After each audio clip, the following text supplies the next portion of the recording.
to. Charles Chauvel. Thank you, Mr Speaker. Mr Speaker, I just want to address the comments that have been made by the Minister in my third reading remarks, and just to confine myself to those remarks.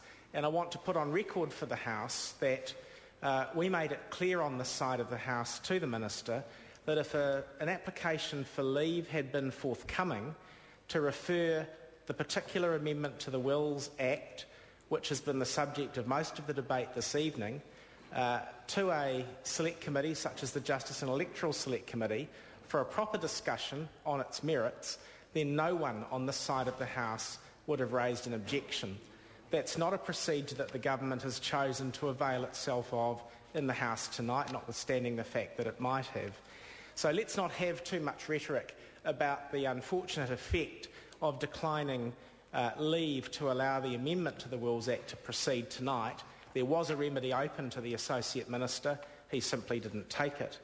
So the lessons that I hope the Associate Minister has learnt from tonight's proceedings are that these are truly matters that ought to be non-debatable in a technical sense.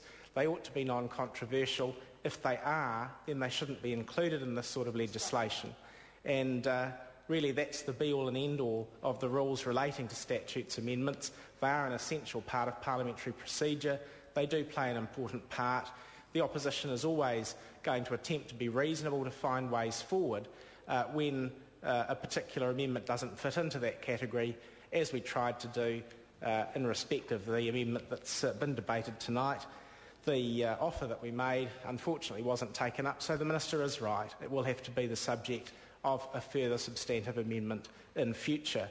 That is a consequence of the fact that the amendment tonight clearly does require substantive debate and substantive input and expert evidence as to the effect that it may or may not have if it's passed.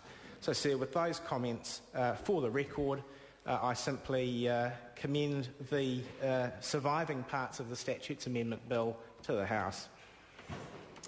I call Jackie Dean. Thank you, Mr Speaker. Speaking to the Statutes Amendment Bill, the previous speaker is quite right. This is generally a non-controversial and omnibus